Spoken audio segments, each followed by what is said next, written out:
Labas rytas, laba diena, labas vakaras, priklausomai nuo to, kada žiūrite. Šitą podcastą šiandien su jumis dar vienas varom į lauką epizodas ir iš karto noriu padėkoti mūsų partneriams CityB. O šiandien pas mus yra labai ypatingas svečias, šviežiai po kovos, UTMA Muay Thai čempionas Vitas Karosas. Labas, Vitai. Labas. Šiaip labai džiaugiuosi, kad pavyko susitarti ir tave pakviesti, nes aš galvau, kad po kovos jau tu tik ilsėtis norėsi ir labai džiaugiuosi, kad atvykai čia. Ir gal toks iškart pirmas klausimas, net nepasiruošęs, kaip jauties po tos kovos? Blemba, viskas gerai, dar šviežiai susilaužytą nosį esu, nuėjo, nežinau, porą centimetrų į šoną. Tai taip, gan keista, dar negaliu žiūrėti veidrodį normaliai, bet šiaip viskas gerai, gyvenimas tiesiog sukasi, taip atrodo, kad mes ten ilsimės, mums reikia laiko, ne, tipo, visi vis tiek, jau visi treniruotę vakar darė, sportavo, tai tiesiog gyvenimas sukasi. Nėra, mes ne tiek kažkaip ypatingai, žinai, reikia mums poilsio. Tiesiog viskas. Greit atsistato organizmas. Okay. Iš tikrųjų, mūsų podcastas yra būtent apie tuos vaikystės, paauglystės metus ir man iš tikrųjų labai įdomu būtų sužinoti, kaip tu augai Kaune, ar ne? Ir visada savo svečius pradedam kamantinėti nuo tokio nedidelio testo. Tai aš tau užduosiu 3 klausimus. Viskas, ką to reikia padaryti, tiesiog atsakyti. Atsakyti, tikrinsit kaip kovotojai, nemasto. Jo, pasižiūrėsim. Nešu atsakomybę. Taip, jau dabar viskas. Gerai, pirmas klausimas iš vaikystės filmų. Tai koks buvo vardas Liūtuko iš animacinio filmo Liūtas karalius? Šiaip to filmo nesu turbūt pilnai žiūrėjęs, bet Simba. Teisingai. Labai gerai. Kol kas vienas iš 3 puikiai atsakyta. Dabar aš tau pasakysiu 3 dalykus, tu turi pasakyti, kas juos vienyje, gerai? Gerai, Cena, Triple H ir Keinas. Čia yra WWE imtynės amerikietiškas. Taip. Per BTV penktadieniais, ten tuo bent jau anksčiau 9 vakarė. Taip, žiūrėdavai? Faktas. Jo, aš irgi atsimenu labai, už ką tu sirgdavai dabar. Aš būdavau John Cena, bičas, kuris už jį ten visą laiką, bank norėdavau, kad jis prieš visus laimėtų. Bet nebuvau antiek įsigilinęs, kad ten juos atskirčiau. Man iš esmės pamenu John Cena, nes jis dar filmuose vadindavo kaip Taip. Dėl to nice. Aš irgi atsimenu, mano buvo be John Cenos, tai turbūt, kad aš už Edge'ą labai eidavau irgi. To nežinau, Brock Lesnarą žinau, nes jis UFC kovodavo, tai man dėl to žiauru būdavo. Tai to žinau, aš šios ir visą laiką sirgdavau, bet nebūdavau toks, kad labai man. Kaip pasakyti, tau sunku būdavo žiūrėti, kai tu esi iš kovinio sporto, nes tu suvokdavai, kad tai yra fake, žinai. Taip. Tau reikėdavo nesportuoti, kad tu suprastum, būdavo įdomu, kai tu galvodavai, kad tai yra realu. Taip. Būdavo tada įdomiausias dalykas, tie pirmi kartai, kur tu mastai, ir čia pliambo, gal čia jie iš tikro varo, žinai, ir tu čia kaip su kalėdų seneliu, žinai, tu su metais suvoki, kad jo... Žinai, ir tu pradeda būti liūdniau, pasaulis rimtesnis. Bet šiaip čia tiesa yra tas dalykas, kai tu pradedi suvokti, pavyzdžiui, man irgi visą laiką labai skauda klausyti, aš atsimenu, kažkada girdėjau, kaip vienas ChatGPT su kitu ChatGPT bajeriu sakė. Ir aš sėdžiu ir man taip nejauku klausyti, žinai, tai yra taip nejuokinga, tai aš labai suprantu tą skausmą, žinai, kad jis yra iš tos perspektyvos tokios, tos profesinės pusės, žinai, tai čia... Wow, dalykas. Gerai, ir paskutinis iš tokios lietuviškos televizijos klausimas bus labai irgi, tikiuosi, paprastas. Tai 2009 metais Lietuvos talentus laimėjo vaikinas vardu Mikas. Koks buvo jo talentas? Šitą žinau labai puikiai. Šiaip buvau didelis žiauriai fanas visų tų Lietuva, turi talentą, Lithuania Got Voice ir visų žiūrėdavau UK, USA, aš žiauriai didžiulis fanas būdavau. Aš net dabar YouTube, jeigu nėra ką veikti, naktiem aš įsijungiu tenais, ten 14 metų UK, ten Got Voice, žinai, ir tiesiog žiūriu. Bet Mikas grodavo dantim. Po to net jis kirpėjų tapo, aš nežinau, ką jis dabar veikia, bet jis kirpėjų buvo, žinau. Jo, aš po talentų. Esu buvęs, man atrodo, tuo metu toj barberiniai, kuris dirbo ir man atrodo, jis kažką kitą kirpo, mane kitas kirpo, žodžiu, ir esu, vienintelis toks susitikimas ir buvo. Bet puikiai, žinau, čia dar pirmieji sezonai buvo ir toks, žinai, čia out of nowhere, žinai. Jo. Groja dantim čuvakas, po ką. O bandėt patys pakartoti. Kaip sekėsi. Šiaip normaliai, nežinau, čia nėra turbūt sunku, čia reikia tiesiog... O, prašau. Žinai, čia reikia turbūt technikos, tiesiog kartų varyti, nes iš esmės dantis aš nemanau, kad jie turi skirtingą garsą pa žmogų, tipo, pas jį nėra skambesni dantis negu pas kitą. Taip. Aš manau, čia technikos reikalas. Nes aš tai nusidaužydavau nagu, žinai, tai aš esu pabandęs ir man užteko, žinai. O gerai, vat, kažkaip, kai grįžtam po truputėlį tą vaikystę, žinai, paauglystę, tai su kuo tau asocijuojasi, vat, ta vaikystė, paauglystė, kai save prisimeni, vat, būdamas vaikas, paauglys, kas iškart šauna į galvą? Nu, vat, man asmeniškai galbūt aš kaip iš Kauno kilęs ir aš šitą bokso klubą jau tokį gongas, kuris yra, tipo, žoskas. Man vaikystė man iškart ten asocijuojasi. Ir, tipo, jis yra arti 6 forto, kur daug vaikų yra aš labai prastų šeimų. Tipo. Ir jie ateina į boksą neišmokti smūgioti tam, kad dalyvautų varžybose. Tam, kad nubombintų kioskų, žinai. Tai dar kai stovėdavo kioskai, ten jie bum, ten, žinai, griebdavo iš to kiosko. Tai man vaikystė va tokia asocijuojas turbūt. Aš buvau turbūt toj paskutiniai kartoj, kuri dar matė biškį va tokio to old school'o turbūt, nes po manęs jau viskas turbūt. Ir tai netgi mano kartos jau žmonės, kai kurie krypo turbūt kita kryptimi jau nebematė to. Man dar sakau turbūt dėl to, kad buvau tokioje aplinkoje atsidūręs, dar biškį pamačiau. Bet viskas, dabar jau realiai nelabai, galbūt kažkur ir egzistuoja mažesniuose miestuose, bet tam pačiam Kaune tas pats klubas jau viskas modernėja, viskas gražiau, fainiau, nėra tokių, žinai, nesąmonė vykstančių. Bet šiaip čia labai irgi geras perėjimas iš to, ką tu sakei, galim iškart netgi pereiti tą kiemą, ar ne, kur kartais gal reikėdavo parodyti tuos gebėjimus, vat, kaip ir tu užsiminėjai.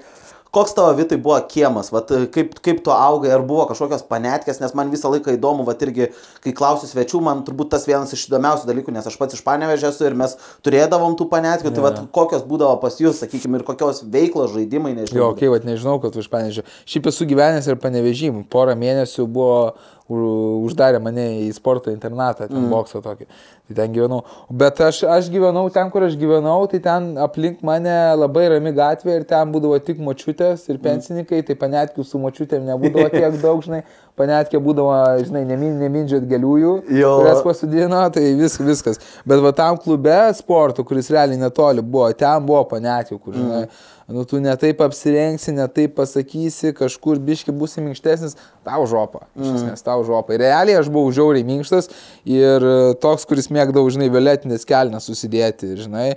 Ir mane gelbėjo tai, kad mano brolis buvo kietas ir kad mano tėvas turėjo, tipo, tokį gan tokio autoritetą turbūt tame klube aplamai bokso pasaulyje tuo metu.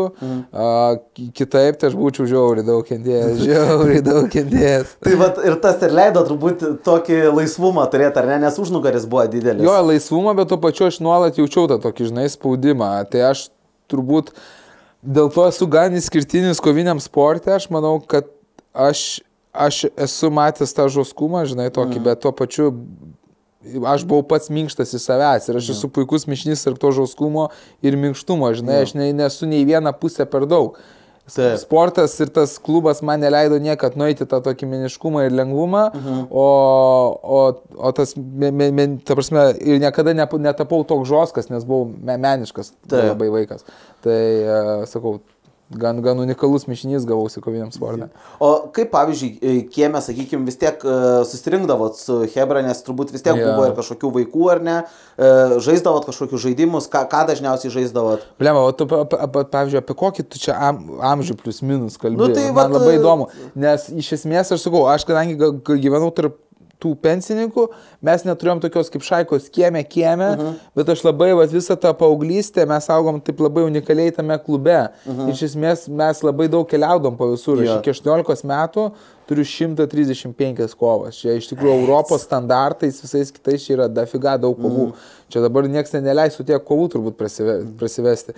Tai žiauriai daug kovų prasivesdavau ir mes tokiom irgi mes vos ne kaip gyvenom kartu, kiekvieną savaitgalį mes kažkur važiuojam ir tai būdavo mūsų šaika to klubo, važiuodami į kitus miestus, ten kitose miestuose kitos šaikos. Ir va ten būdavo, ypač Panevėžy turiu labai juokingą istoriją, mes esam gavę taip stipriai malkų, mes žinot, ten patsukai tokie 12-13 metų, žinai, ten boksorai visi su to iki teisminėms triukiam, žinai, kažką einam, žinai, boksorai.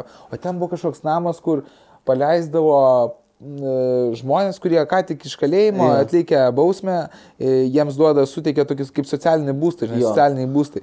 Ir mes iš jų, žinai, kažką, bairį, žinai, vienas koks naglesnis, davai, tipo, pažvengėm iš jų, pasipizdavom. Ir ten kažką, jų langus pamėtyt, kažką. O jie, okei, tai pro langą pažiūri, o tai mes erzinam, žinai, vaikai jos. Bum, po to einam į parduotuvę, kažką, žinai, išlendam. Tu žiūrim, šaika visa, o mes ką, ble.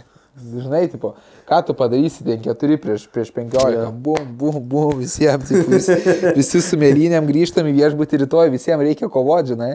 Yeah. Treneris ateina į kambarį, kas buvo, o mes, žinai, irgi, bahūrai, žinai, paslydau, žinai, paslydau, dar treneris vieną, kokį paslydau, žinai. Tai vat yra tokių, turbūt mes kariaudom, turbūt miestas tarp miestų daugiau, ne kiek.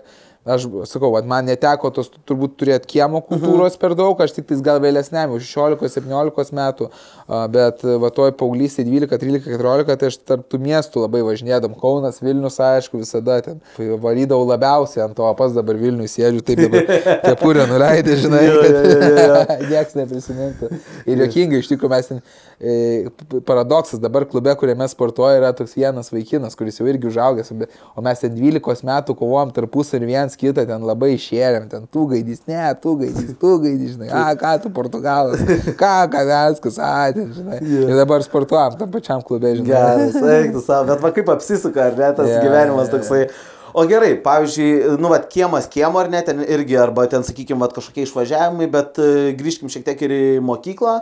Tai koks tu Vitai buvai kaip mokinys, vat, moksleivis? Aš buvau afigienas. Iš tikrųjų labai, tiek mano mama sako, aš buvau gan lengvas. Iš tikrųjų, aš kaip paklausau su kitus, visi praturėjo tą, žinai, tokį maištavimo laikotarpį. Aš jau niekada neturėjau to maištavimo laikotarpį ir man iš tikrųjų baisu, gal, žinai, jis dabar prasidės, tai nežinai, visus pradėsiu, tipo, ne, aš geriau žinau, žinai. Tai va, aš buvau gan geras, aš visą laiką kažkaip, va, ką buvau išmokęs, gerb vyresnius. Gerb vyresnius ir iš tikrųjų aš tai gal kartais darau netgi per daug, nes aš kartais gerbiu per daug žmonės, žinai, kartais reikėtų, taip, stop, žinai. Taip. Tai aš labai gerbdavau ir iš tikrųjų, kad ir kiek nesąmonį padarydavau ten ar per pertraukas, ar ten už mokyklos ribų, bet pamokoju ir su mokytoja aš gyvenime, ten nesiginčysiu, ten jos nevadinsiu kažkaip, ar ten, žinai, ką, ten, Aš visą laiką turėdavau labai gerus santykius su mokytojais, žinai, ir turėdavau realiai, nebuvau geras mokinys, bet turėdavau gerus pažymius vien dėl to, kad būdavau tiesiog toks, tipo, sakydavau, nu, jisai maladėts, tipo, žinai.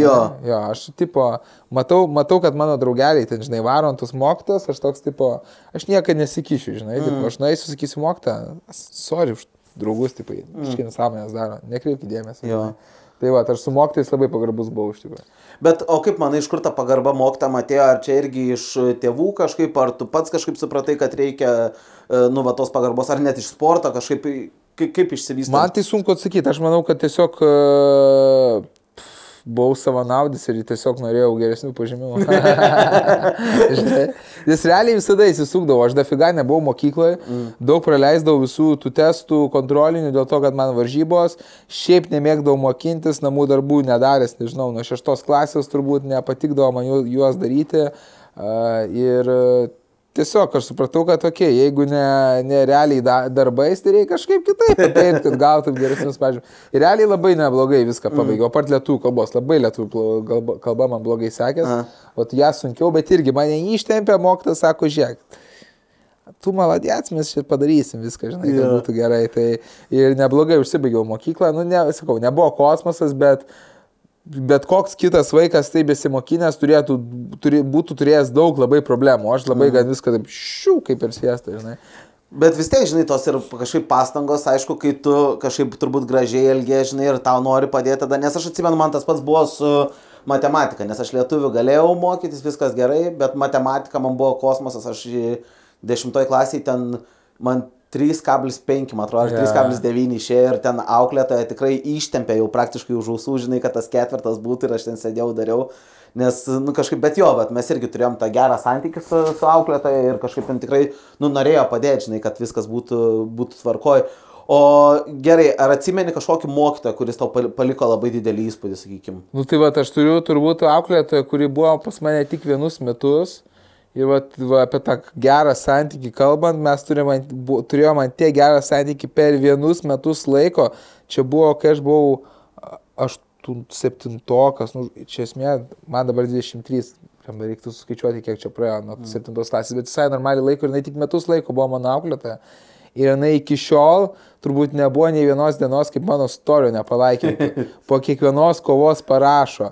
Jinai ten nueina į mano kovą žiūri. Tipo, iki šiol kiekvieną, visą laiką gerą žodį parašo. Nu, tipo, va, ten tiek turėjom gerą santykį, kad iki šiol sakau, kad ir kur bebūčiau, kad ir kaip ten sektų, neseka, jinai man ten numeris vienas fanė, žinai, mano yra. Geras. Iš tikrųjų, va tas kažkaip labai smagu. Aš irgi tokią vieną mokytą turėjau, atsimenu, kur atrodo jau mokyklą pabaigiau labai daug, bet kažkada Kaune mane netoli, žinai, Fontano susitiko ir jinai mane pamatė irgi, jūs tuk, einam į spektaklį, mes dar turim vieną bilietą, ten klasę, žinai, atsivedus, sakau, nu gerai, žinai, ir ten tą bilietą atidavė, atsimenu, ir mes ėjom į spektaklį, tenais aš sėdėjau ir kažkaip nu, labai irgi tas toks šiltas ryšys, žinai, išlikęs ir jinai visą laiką irgi ten mokytojai dieną kokią, žinai, pasveikina, ten dar kažkas, tai kažkaip, vat, faina net prisiminti, žinai, kad tokių mokytojų man šiaip labai labai faina, žinai, tie mokytojai iš tikrųjų išmės žiauriai daug kenčia, tu matai mokytojus ir aš, tipo, žoskas darbas, turėt kentėti, nežinau, bent jau toj mokykloje, kur aš jinai nebuvo labai gera, tai ten žiauriai kentėdavo, tas mokytojas man realiai tiesiog gaila būdavo, nes tie mokytojai iš esmės tokie šilti žmonės, jie daro tai iš kažkokios, žinai, idėjos daugumą. Tai labai man norėdausi, nežinau, sukurtą šiltą jausmą su žmogumi. Ir šiaip su vyresniais žmonėm, vat, kaip sakai, iš kur tos pagarbos vyresniems žmonėm, iš esmės man visai įdomu, visą laiką būdavo pabendrauti su vyresniais žmonėmis, jie, žinai, praėjo tą gyvenimą ir kaip kas, kokių įžvalgų turi. Tai. Ir jie patys labai nori pabendrauti, jie nori turėti, turbūt tu neįni dirbti ir tu nenori, žinai, piktis, nes daugumą mokinių galvoja, kad mokytojai nori čia piktis, pakenkti tam. Nu, nieks iš esmės nenori pakenkti, nu, tipo, nieks nenori pakenkti, visi nori turėti gražų santykį, tai labai fainai būdavo, sakau, kai turi tą gražų santykį. Nežinau, gyvenimas paprastesnis, mamai buvo paprasčiau, nei kartą mokyklą turbūt kviesta nebuvo. Vieną kartą dėl muštynių ir viskas. O taip, ten dėl mokytojų, dėl pažymių niekad nebuvo kviesta. Tai... Atsimeni, dėl ko susimušiai? Jo, pamenu, jis realiai užgauliojo mano toks didelis čiūvas. Ir realiai tai yra vienintelis mano muštynės per visą gyvenimą. Aš taip sportuoju nuo 8 metų, man dabar 23, aš nei kartą gyvenime daugiau ir nesu susimušęs gatvėje. Ir čiuvakas toks didelis, karatistas. Ir blemba, jisai, žinai, mėto kamelį ir jisai taip žnai nuo jų, žinai, jie nori jo pagauti, bam, nugrebė, bam, ar nustamė, žinai. Ir blemba, aš taip žiūriu. O aš, žinai, iš to tokios žosko to klubo, žinai, kur daug panetkių, visko. O toj mokykloje žiūriu jisai tiesiog, tipo, dėl to, kad didesnis taip daro, sakau, ką darai, tipo, žinai, o ką tu nori, žinai. Ir man jau viską, žinai, ką tu nori, gerai, ateik čia. Ir kažką mes apsižadėjom, bet aš nepuoliau pirmas ir jisai pats, žinai, ir jis toks žiauriai didelis už mane, žinai, einu, gal galvoju, blemba, nesmugiuot kiek galima, bet jau matau, kad būsiu prispaustas prie sienos. Vieną, žinai, ir lūžo krūtinkaulis jam. Jo, tai dėl to iškvietė tėvus, bet taip tai gal niekur nebūtų gyvenimo nuėjęs. Tai va, vienas smūgės super gyvenimą trenkęs gatvėje, sulaužiau krūtinkaulį, gavau tiek iš mamos, tiek iš trenerio savo, iš visur, daugiau gyvenime aš nesmūgiuoju gatvėje. Nu, bet realiai tu gyniai, žinai, vėl nebuvo, kad prisikabinėjai, žinai, ten prie kažkotais ir panašiai. O gerai, kaip tas sportas pats atsirado tavo gyvenime, nes vis tiek, kaip sakai, vat, nuo 8 metų... Jo, vat, aš buvau vakar Sergejaus podcast'e, kaip tik pasakau, kad mano tėvas, nu, jis buvo toksai, kas sakyt, 90-ųjų metų bahūras. Ir iš esmės aš buvau labai minkštas vaikas. Man kažką pasakydavo, aš toks, iš šoną, žinai, arba aš realiai spausdavau ir viską, žinai, daugiau nieko. Aš buvau gan apkūnus. Ir man gerai sekėsi labai dainuoti. Aš esu giesmelę laimėjęs ir prizinę pasiėmęs vietą. Žiauriai gerai dainavau. Ir ėjau į muzikos mokyklą, patekau klarnetą, pamenu į chorą ir patimo, aš kažką, žinai, apie su to klarnetu, pasakiau tėčiui ir man pamenu tėtis, tipo, mano sūnų, žinai, į dūdelę nepūs, nu, žinai. O po to ir šok man labai gerai sekėsi. Ir aš tada pamenu, į šokių mokyklą jau ir su češkiam grįžau vieną kartą, žinai, ir pas mus namuose tokie persiški kilimai buvo, žinai, tėvas antikvariatus imdavo, žinai, persiški kilimai, viską aš su tom češkiam, žinai, kažką ten treniruojas, čia. Tėvas atidarė, pasižiūrėjo, uždarė. Žinai, pakvietė mamą, sako, mano sūnus su češkiam ant persiško kilimo nebus. Kitą dieną ir ėjau bokso klubą iš karto. Ir viskas, iki 18 metų man buvo taisyklė. Kol gyveni su mumis, eini į boksą, boksuojas, bus 18, išeisi, daryk, ką nori. Tai iki 18 metų ir ėjau, tipo, kryptingai. O po to tik 18 suėjo, bum, iškart bečiau. Pirmas dalykas, ką dariau, mečiau boksą iš karto, žinai. Ja. O tai kaip tada vėliau atsirado sportas tada gyvenime, nes, nu, va, jeigu iki 18, sakai, paskui metėjai ir kaip tada vis tiek... Jo, labai netyčia, aš buvau dirbęs gelbėtojų Girstučio baseinė, Kaune. Patūsindavau, aš į Erasmus visokius projektus varydavau, tai ilgus plaukus užsiauginęs buvau, toks žiauriai apkūnus ir tiesiog toks iš dienos į dieną gyvenau ir pasiėmiau paskolą automobiliui, o aš dar 12 klasėje buvau, paskutinėje klasėje ir aš tipo, iki 3 būdavau mokyklai, nuo 4 pradėdavau dirbti. Ir aš tiesiog dirbau ir aš su tą mintim, kad tą paskolą įsimokėsiu dirbant. Ja. Ir ten pasikeitė vadovas. Ir mes ten šiaip tai visai taip nice būdavo, žinai, einam, pasivaikštum, gelbėtų darbą, žinai, pavalai, kažką ten pabazarinį su plaukikais, sėdi savo kimarinį ir pasikeitė vadovas, atėjo vadovas buvęs karininkas. Blia, ten buvo neįmanoma, tiesiog jisai mumis visus stebėjo, va tai va, nejaukau, visą laiką va tai va, mes tik kažką ne ten, jisai per raciją, liepdavo raciją turėti visus, kur esi, eik sėsti vietą į postą. Ir aš tiesiog gavau viskas, aš išprotėsiu, nu nebeįmanoma, jis liepdavo 8 valandas sėdėti va tai va poste. Nu ten beprotystė, tu gali išprotėti, žiūrėti vieną tašką, žinai. Taip. Tai ir viskas, supratau, kad tu tipo neišdirbsiu aš tam darbe, o paskolą tai pasiėmėsiu nuo automobilio, žinai, 12 klasėje, į jokį darbą kitą nenueisiu. Ir man tada draugas Rimkenzo, kaip tik jis tada buvo pradėjęs kovoti. Ten kosmosą nemokėdavo, tuo metu Lietuvoje mokėdavo 300-400 eurų, tipo. Ir mano įmokos būdavo ten po 100 eurų, man rodas. Ir man sako, tipo, ir aš mečiau darbą ir, tipo, blemo, painu, tėvai sako, tu durnas, kaip tu simokėsi paskolą, čia, tipo, ant mūsų, žinai, bus. Ir aš galvoju, blemo, kažkaip, tipo, žinai, kažkaip tiesiog.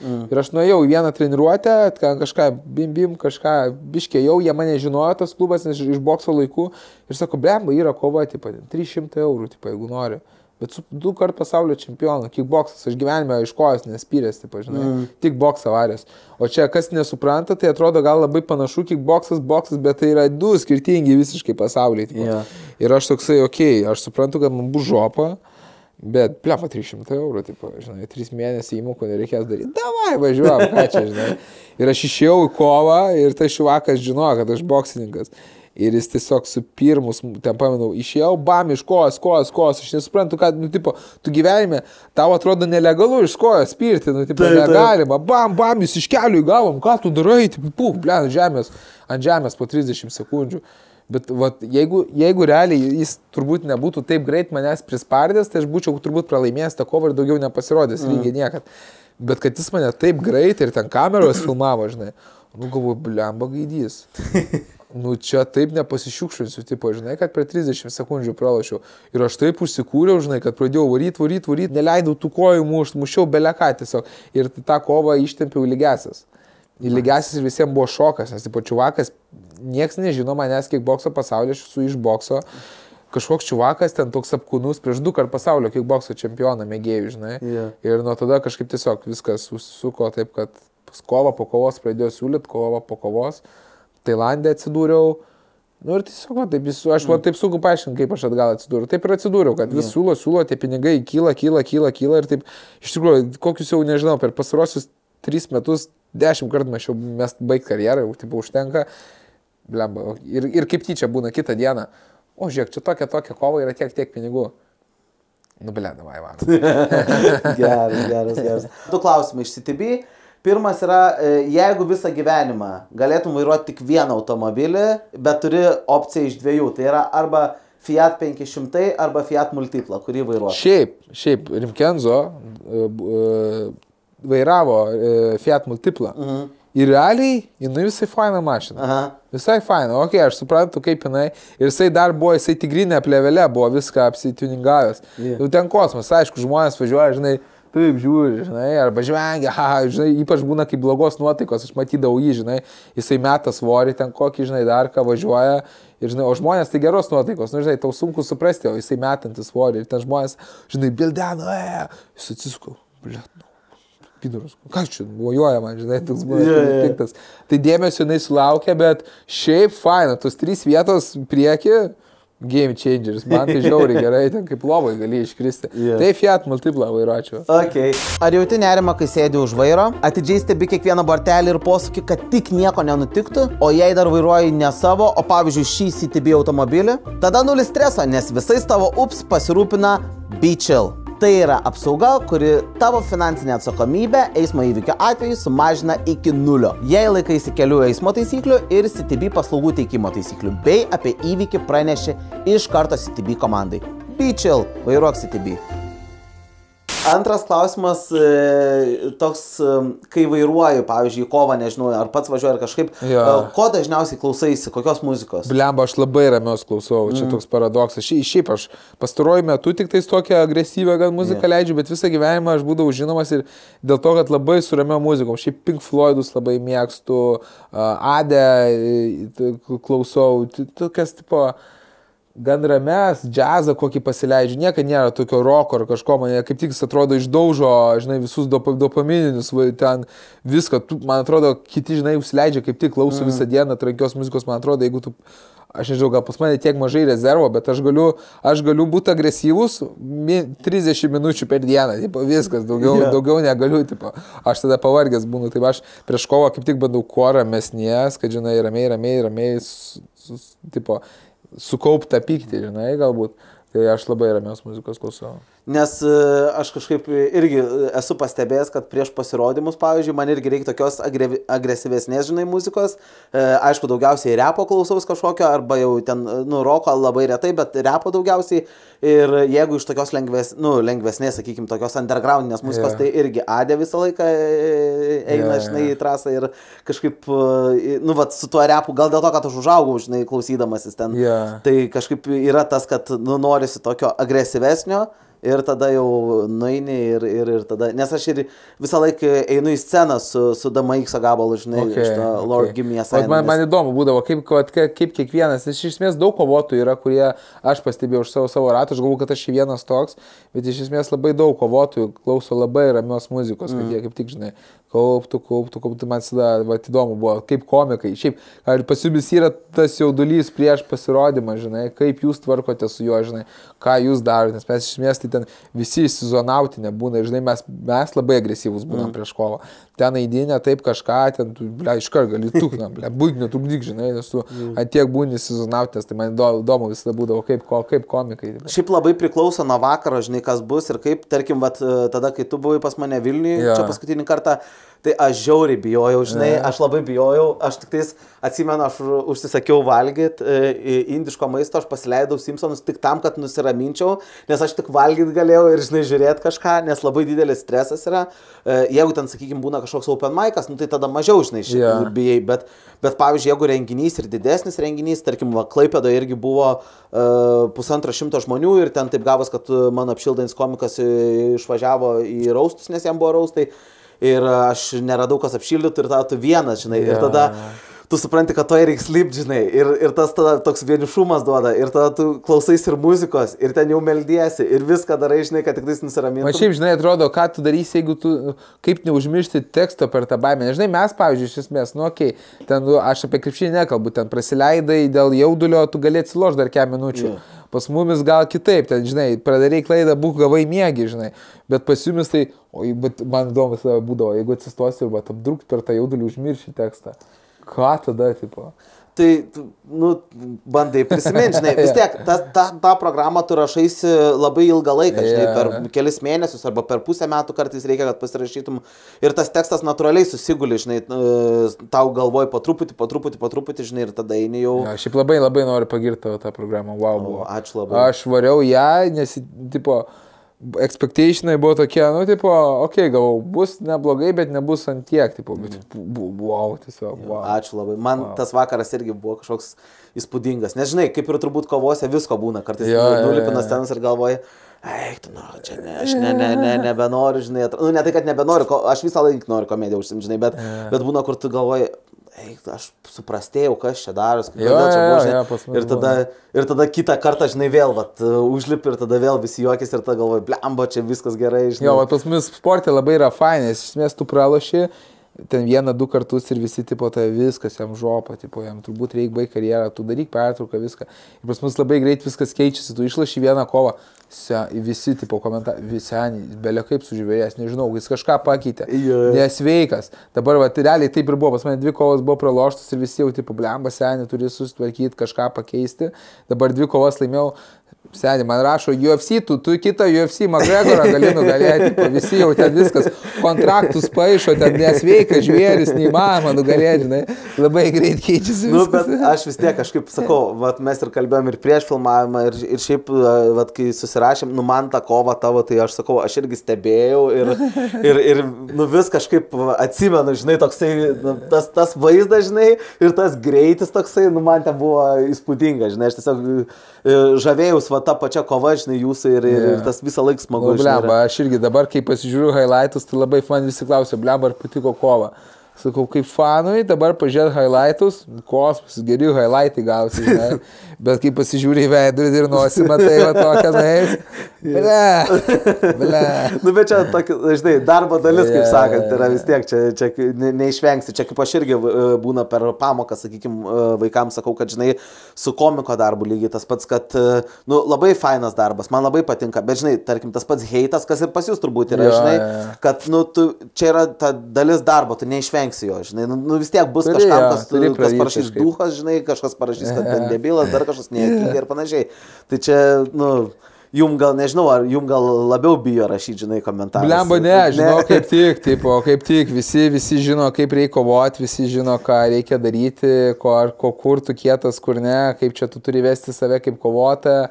Ir ten kosmosas, ten nuolat komentarai, žinai, ten pavien. Ir iš esmės niekada neįtiksi. Taip, bet čia toksai, žinai, darbas yra, kad mes, kai dirbam, vieši asmenys esam, visą laiką tu niekam, kaip ir sakai, niekada neįtiksi. O dar grįžtant šiek tiek prie tos vaikystės, vis tiek tu augai Kaune, vaikystės, paauglystės ir aš noriu dar paklausti, dažnai irgi klausiu savo pašnekovų apie pramogas tų laikų. Ar tu turėjai kažkokios buvo specifinės pas jūs pramogos, ką jūs, nežinau, mėgdavo tai ten į kiną, į bowlingus, ar ten, nežinau, dar kažkokie būreliai galbūt. Blemba, buvo bowlingas kažkiek, bet čia jau toks blemba, čia jau turtingų vaikų bairis būdavo bowlingas, čia taip nenueisi į bowlingą. Ne, mes varydom tai Akropolį. Jo. Akropolis, mes parke kažką susitikę, žinai, reikalus dėliodavom, įsivaizduodavom mafiją, žinai, ten reikalai, žodžiu, seniai, dabar negaliu reikia į susitikimą varau, žinai, iki Petrašiūnų varau dabar. O po Petrašiūnų išdog negalėsiu, reikia iki Šilainių dalėkti, ten kitas susitikimas yra, žinai. Tai jo, realiai kiemė stumdavai, nebūdavo tokių, kad pramogų labai plotai. Klasika, turbūt savaitgalis plotai, įsimesti plotą būdavo. Aš dar ypač tokio, kai sakau, žoskų kompanijai, kuri jie netgi norėdavo būti labiau nekviečiami plotus, kad jie galėtų fiziškai juos įeiti, žinai. Jie tipo pykdavo, kad jų nepakvietė ir jie tai naudodavo kaip pasiteisinimą, dėl ko jie fiziškai įėjo, bet jie realiai tik ir norėdavo, kad nieks jų nekviesų, tai jie galėtų fiziškai įeiti. Tai yra tekę įeiti, ar ne? Ne kartą. Labai nepatikdavo, aš tenkdavus, taip kažkaip būtas toksai nematomas, kur, žinai, jisai kaip ir yra, kaip ir nėra, nes dabar kaip atsuki laiką, tiek durnai atrodo, pas kažką svečiuose tiesiog sėdi žmonės ir kiti žmonės tiesiog nori įeiti vidų ir ten dėl to daužusi žmonės, vardan ko tu, nes tiesiog ant sofos norėjai pasėdėti pas žmogų. Jo, čia, tokia jaunystė, kaip sakant, jo. O gerai, dar taip jau irgi, kadangi keliausim šiek tiek taip į pabaigėlę, jau įdomu, man visą laiką būdavo tas irgi aspektas su vaikystės maistu. Ar tu turėdavai kažkokį maistą, kurį, nežinau, mama, močiutė, tėtis ar brolis gal net gamindavo, arba šiaip kokie buvo tavo top 3 mėgstamiausi ir nemėgstamiausi patiekalai vaikystėje? O blemba, aš kadangi, matai, nuo pat vaikystės pradėjau dalyvauti varžybose, mes turėdavom mesti svorį. Tai man ypač dabar yra žiauriai juokinga prisiminti savo senus laikus, žinai, nes, pavyzdžiui, mes pasportuodavom, tai mes taip mesdavom svorį. Pasportuojam, 2 kg per daug, kebabas ir 3 dienas nevalgau, žinai, ne tai, kad tu įsidalintum gražiai maistą, kebabas ir 3 dienas nevalgyti, žinai. Bet blemba, aš užaugau, gal paauglystėje, tai labai dar būdavo tokių maisto krautuvių po vieną, aš mėgdavau visokią šį bandelių žmogus, žiauriai, miltinių dalykų žmogus ir aš norėdavau vis paragauti kokių naujų dalykų. Iš močiutės, mamos dalykų galbūt tokio vat nebuvo labai, kažkokio dalykų, už kurį užsikabinčiau, bet kai atsirado Lidlas prie pat mano namų, prie pat sporto klubo, kruasanas su kumpiu ir sūriu, kuris iki šiol yra, man dabar tai nešlikšto valgyti, aš negaliu, man jisai tipo per žiaurų, man sustos skrandis, tipo, žinai. Taip. Bet tuo metu, tai aš pamenu treniruotę ir aš galvodavau, kodėl nekrenta svoris. Tipo, aš buvau apkūnu, žinai, bet aš padarydavau treniruotę, kur kilogramą numeti, žinai. Bet tu tada eini Lidlą, 2 litrai, tipo, šaltos arbatos ir 4 su kumpiu ir sūriu kruasanai. Blia, kažkodėl nekrenta svoris, žinai. Tai va, kruasanai su kumpiu ir sūriu Lidlo tie, aš va pamenu, bet čia jau tokia paauglystė, 15 metų. Tu va dabar kažkaip užsiminėjai, aš atsimenu, mano būdavo irgi labai nedėkingas spotas, aš į sporto klubą, kurį ėjau, bet čia jau Kaune, kai gyvenau, tai aš nueidavau, pasportuodavau, kur irgi atrodo jau čia, žinai, atidavai visą save ir ten netoli kepiklėlė yra, žinai, ten būdavo bandelė su spirgučiais ir tada prisipergi ir galvoja irgi, man nekrenta svoris. Nu, va, picų roletai būdavo, čia irgi kosmosas, visokie mėsainiai, ten pigus labai tokie, prie mokyklos būdavo, žinai, kur ten gauni, tipo, ten dar 2 eurus gaudavo, žinai, eidavai, ten paurą būdavo mėsainiai, prikemši, žinai, kiek įmanoma. Submarinai, aišku, Maksimo, aš po to prie Akropolio mokyklą dariausi ir Gėrėno buvau, tai eidavom į Maksimą, ten Submarinas, tas Maksimos Express, aš nežinau, koksai būdavo, ten po 8-9 centus kimždavai tą bulką, belia kaip skauda, pilva, belia kaip, žinai. Bet šitas dalykas yra, kad, pavyzdžiui, aš šiaip irgi bulkų žmogus esu, man labai patinka, bet man kartais būna, kad ypač jeigu daugiau pavažinėjai, sakykime, nes vis tiek pagrindinė vieta, kur valgai degalinės dažniausiai būna, tai man jau jeigu turas ilgesnis yra, tai man jau su deganų maistu, pavyzdžiui, su bulkom jau biškai net negera. Jau bloga, jo. Nes jau toks įeini į parduotuvę ir galvoju, gal aš ten kokių sūrio pasimsiu, žinai, dar kažko, nors visą laiką būdavo, žinai. Bet ir būdavo man, pavyzdžiui, bairis, taip pat ten 11-12 klasėje, aš jau labai intensyviai sportavau, žinai, tai tu valgydavai tiek šūdiną maistą ir mes visada su draugai žvengiam, tu valgydavai tiek šūdiną maistą, bet tu visada būdavai formai, nes realiai mes dėl to žvengiam, bet tu turėdavai tik 2 ar 3 eurus per dieną, tai tu suvalgydavai tą submariną, Mars šokoladuką ir viskas. Dabar mes visi turim dietologus, iš esmės ten turim visas galimybės, investicijas, kad mes ten pasidarytume, realiai visi tik biškai atleisi, visi nutukę iš karbus. Taip.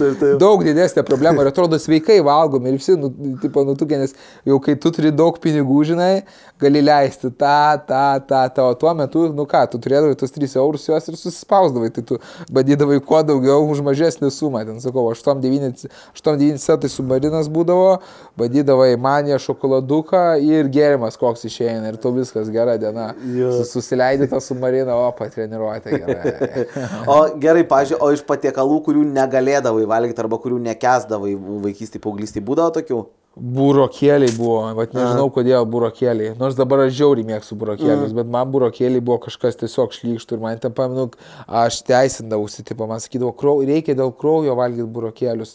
Rodydavau, geras tas mano kraujas, pas daktarus buvau, nereikia man valgyti burokėlius. Tai burokėliai buvo ir momentu buvo kiaulės lašiniai tokie, aplamai lašiniai buvo, nes tėtis vieną kartą taip šlykščiai padarė.